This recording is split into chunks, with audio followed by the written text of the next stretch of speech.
안녕하십니까. 미국 남가주 이야기. 저는 레드포인트 대표 케빈 백입니다. 네, 저는 최 회장입니다. 안녕하십니까. 네, 안녕하세요. 자주 보는데도 항상 이렇게 반갑습니다. 네. 이번 이 시간에는 미국 생활 Q&A 그 시리즈로 네. 근데 또 여러분들이 질문해 주신 거를 네네. 답변 드리는 시간을 갖도록 하겠습니다. 네. 예.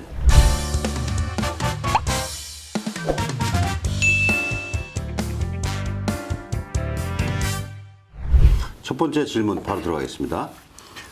렌트 하우스 어플라이언스 고장 수리는 테넌트 부담인가요? 네. 어플라이언스라는 게 뭐 마이크로웨이브, 뭐 스토브 이런 건데 네네. 고장 났을 때 테넌트 부담인가요? 질문이 왔습니다. 우선은 일단 그 렌트, 리스 계약서가 어떻게 쓰여져 있는지가 중요하고요. 그렇죠.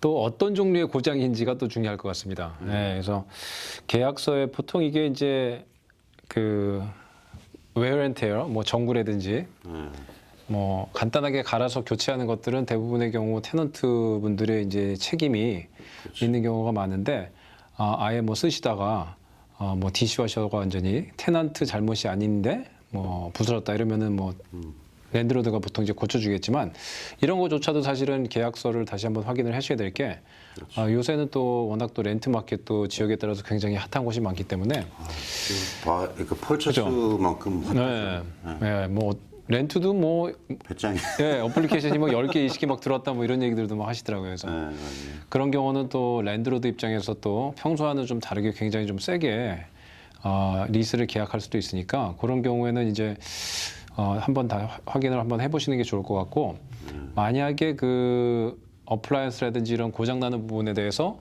테넌트가 무조건 책임을 져야 된다 그러면은 그 렌트 계약 전에 뭐 워런티 같은 거를 좀 따로 구입하시는 것도 그렇죠. 좋으신 방법이 될 것 같고요. 많은 경우는 근데 이제 이렇게 좀 큰 데미지 같은 경우는 이제 뭐 처음에 얼마까지는 랜드로드가 해주고 뭐 한 100불이면 100불 위에는 랜드로드가 해주고 100불 밑에는 뭐 테넌트가 한다 이런 식으로 좀 커스터마이즈된 그런 경우가 좀 많지 않나 싶습니다. 아쉬운 거는 그 테넌트가 그 계약을 할 때 사실은 부담이 없거든요. 돈 내는 게 없고 그런데 그 아마추어끼리 랜드로드 테넌트 직접 이렇게 컨택 하다가 피해 보는 경우가 많으니까 네. 반드시 에이전트 서비스를 받으시면 뭐 디테일하게 컨택 모든 게 인라이팅이잖아요. 미국은. 그렇죠. 예. 계약서에 있는 대로 이행하는 거니까 그렇게 하시는 게 좋다고 말씀드리겠습니다. 네. 자, 두 번째 질문은 야 이것도 전기세가 미국이 한국보다 비싼가요? 이렇게 물어보셨네요. 가정집 얘기겠죠, 이게? 네. 이거는 뭐 나라마다 네. 사실은 그 물가나 이런 차이가 있으므로 비교하기는 조금 약간의 무리가 있어 보여요. 그죠? 네, 그렇죠.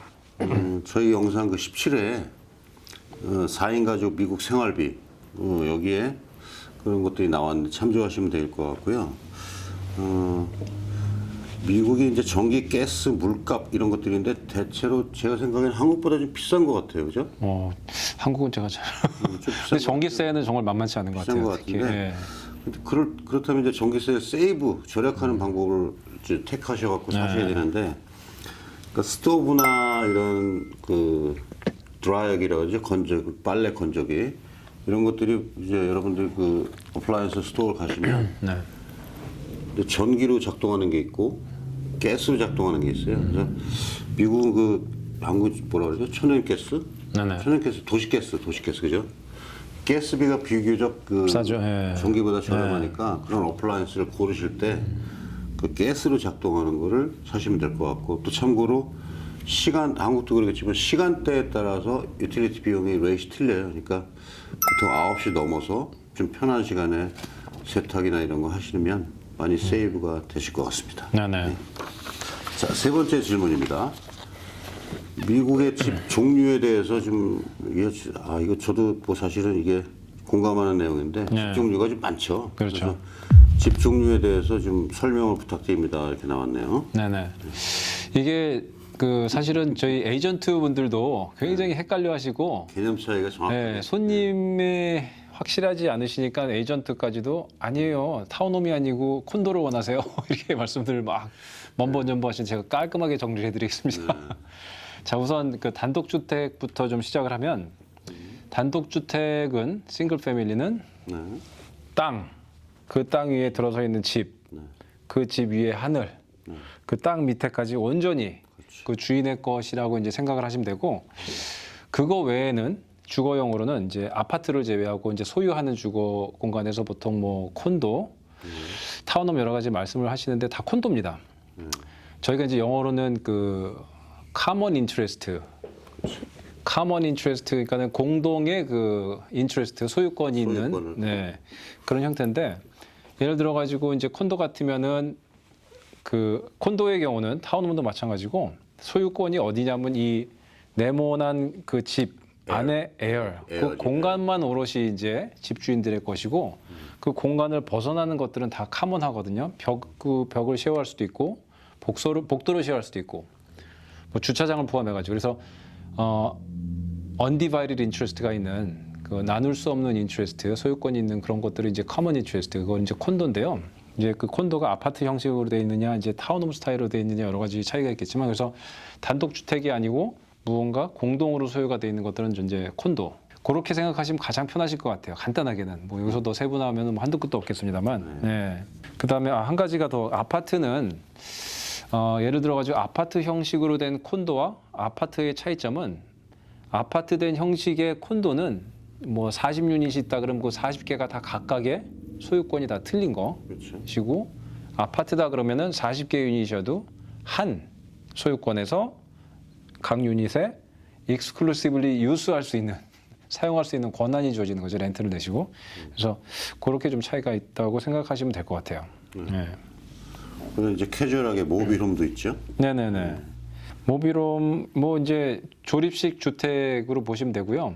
많은 경우 이제 그 땅은 내 것이 아니고 이제 스트럭처 인프루먼이 올라가 있는 상태에서 땅은 이제 또 페이먼을 내시고 매달 거기 그러니까는 manufactured 조립해 와가지고 거기서 딱 접하시는 그런 상태죠. 네.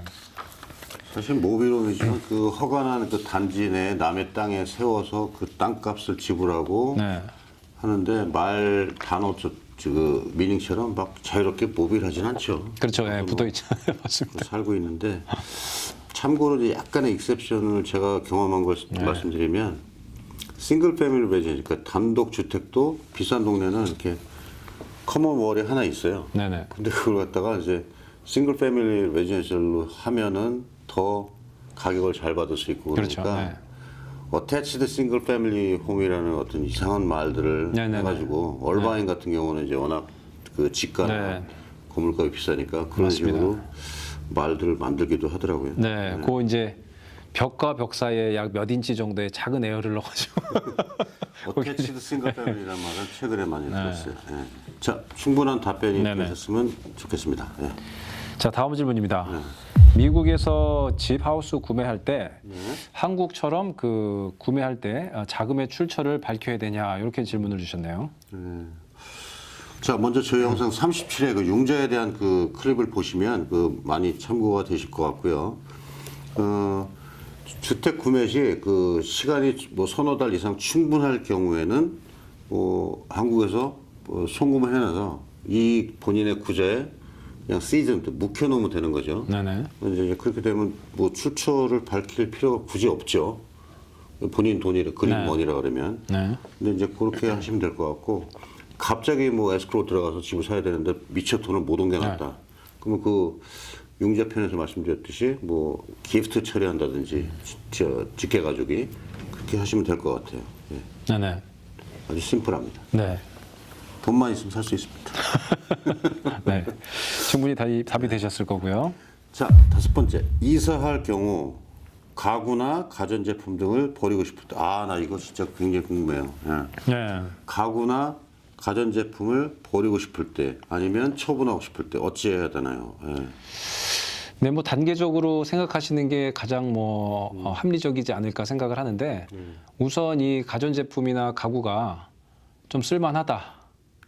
그렇죠. 그러면 뭐 이건 좀 쓸만하다 그러면 물론 이제 친지나 친구들한테 이렇게 뭐 팔거나 주는 방법도 있겠지만 픽업해 가라고 그게 아니고 나는 좀 다만 얼마라도 수익을 좀 내고 싶다 그러면 여러 가지 뭐 크레이글리스트라든지 아니면은 한국 사이트들 그 뭐라 그러죠? 뭐 벼룩시장 비슷하게 온라인으로 하는 실명 거래해도 되나요? 이거 말해도 되나요? 네, 라디오 코리아. 라디오 코리아, 미시 USA. 뭐 이런 데다가 사진 찍어서 올려놓으시면 의외로 반응들이 좋으시고 또 픽업들 해가시니까요. 근데 이제 뭐 이게 난 이거를 1,000불을 주고 샀는데 내가 3년밖에 안 썼으니까 900불을 주고 팔아야겠다. 천부당 만부당 아니고. 거기 후리로 드리는 것도 많더라고요. 실제로 가져가세요. 그러는 것도 그래서 많고. 쓸만한 거면 이렇게 이제 조금 품팔이를 좀 하셔가지고 사이트를 이용하시는 게 좀 가장 좋을 것 같고. 그 다음에 이제 그 정도도 조금 뭐 애매하다 그러면은 그 도네이트 하는 또 방법이 있겠는데요. 뭐 굿일, 셀베이션함이나 이제 가까운데 뭐 트리프트 스토어에 연락을 하시면 여기서 이제 그 뭐 도네이션 형태로 갖다가 주고 여기서 이제 영수증 받으면 또 세금 감면을 좀 받을 수 있는 그런 방법도 있으시고요. 근데 이제 이거는 뭐 도저히 그 작동이 불가능하고 이건 조금 약간 가베지에 가깝다. 쓰레기다. 이건 거의 쓰레기에 가깝다 그러면 집 밖에 내놓지 마시고 그건 맨 마지막에 방법이 될 수도 있는데요. 그 리사이클 회사들이 꽤 많습니다. 맞아요. 굉장히 특히 뭐 플라스틱이나 쇠붙이가 붙어 있는 그런 물건 같은 경우는 리사이클 회사에 전화하면 그분들이 너무나 좋아하시면서 와가지고 싹 다 가져가시니까 그런 방법도 또 생각을 해보시면 좋을 것 같습니다. 네. 장사님한테 질문하면 이제 명쾌하게 답이 나왔어. 자, 다음은 그 직접 집을 보지 않고 벌추얼로 투어를 하는 경우가 많은데 벌추얼로 투어를 하고 인펄슨보다는 벌추얼로 대체를 한다. 이런 이제 문의이신데요. 3D로 뭐 벌추얼이라면 뭐 3D 사진을 보는 거냐, 뭐 도대체 벌추얼이 어떻게 되는 거냐, 뭐 이런 거 질문을 좀 주셨습니다. 많은 문화가 바뀌었는데 이게 그 주택 시장 문화도 많이 바뀌었는데요. 사람들이 잘 안 만나려고 그래요. 옛날 같은 경우는 뭐 에이전트 연락해서 최대한 많이 집을 보고 싶다 막 그랬는데 요새는 본인들이 뭐 10개 매물을 드리면 한 서너 개만 이렇게 마음에 요것만 볼게요 이렇게 픽해가지고 하는데 그게 이제 베이스돈 사진이나 뭐 이런 거거든요. 근데 예전에 저희 에이전트들이 쓰는 그 MLS 요즘 쓰지만 MLS 보면 다 사진들이 막 한 40장 50장 나가고 그렇죠. 했는데 요새는 이제 그 벌추얼 투어가 굉장히 유행이에요. 그래서 그 형태가 동영상으로 되는 경우가 있고 그다음에 그 도면을 갖다 3D로 해가지고 이렇게 제가 자료 보내드릴 거예요. 이제 띄워드릴 건데 3D로 해서 거실이 어디 있고 방이 어디 있고 어떻게 구조가 돼 있고 이런 것들을 층별로 또 이렇게 할 수 있고 그다음에 동영상에서도 더 나아가서 어느 지점을 갖다 클릭하면 360도 회전해서 또 볼 수 있는 것도 있고 또 사진도 물론 당연히 있고 그래서 굉장히 그 좋은 시대가 왔어요, 여러분. 왔는데 그래도 그 제 어드바이스는 그게 마음에 드시지만 계약하시거나 할 때는 반드시 인펄슨으로 그렇죠. 피지컬리 반드시 보셔야 됩니다. 그러니까 왜냐하면 이 영상이나 사진이나 이런 것들은 편집의 과정을 거치기 때문에 그렇죠. 여자분으로 말하면 메이크업의 과정을 거치기 때문에 그걸 100% 믿으시면 안 되고 일단 그걸로 마음에 드시면 에이전트에게 연락해서 반드시 직접 보시고 그 계약 여부를 결정하시는 게 좋다고 말씀드리겠습니다. 네네. 요즘에 또 한 가지 제가 또 그 오늘도 저희 다른 에이전트 분께서 질문을 하셨는데 오픈하우스를 이제 이건 좀 에이전트 선생님들 께 말씀을 드리고자 하는 건데 오픈하우스도 벌추얼로 하는 경우가 좀 있어가지고 어떻게 보통 그 한국 분들은 아직 한국 에이전트 선생님들은 아직까지는 이렇게는 안 하시는 것 같아요. 아마 좀 랭귀지 좀 배리어가 있어서 그렇지 않나 하는 생각도 있는데요. 오픈하우스 한다고 이제 날짜를 정해놓고 그 에이전트가 그 집에 가가지고 있습니다. 이렇게. 그래서 줌 미팅을 미리 셋업을 해놔가지고 사방에서 그 뷰어들이 줌으로 쫙 뭐 20-30명씩 락인을 하면 2시부터 3시다 그러면 이걸로 해가지고 하면서 직접 뭐 통화하면서 질문이 있으면 여기 만져보고 열어봐라 그러면 열어보고 그렇게 또 그렇게 또 하는 경우도 외국 사람들은 그렇게 또 하더라고요. 그래서 그것도 뭐 어떻게 보면 그것도 방법 중에 하나가 아닌가 하는 생각도 좀 했습니다. 근데 이제 그게 집이 그 개인에게는 가장 그 밸류에이션으로 하는 넘버 원인데 값어치는 그걸 사는 건데 일단 직접 보시는 게 좋다고. 그럼요. 예, 직접 봐야죠. 갔는데 직접 본인의 느낌하고 어떤 천정 높이라든지 어떤 벽의 재질이라든지 그렇죠. 모터리얼 이런 것들은 직접 보시고 그렇죠. 결정하시는 게 좋을 것 같습니다. 네. 그래서 오늘 많지는 않지만 그 필요한 질문들이 한 6가지 했네요. 그래서 여러분들이 이 영상을 보시고 조금이나마 도움이 됐으면 좋겠습니다. 오늘 방송 마치겠습니다. 네, 감사합니다. 예.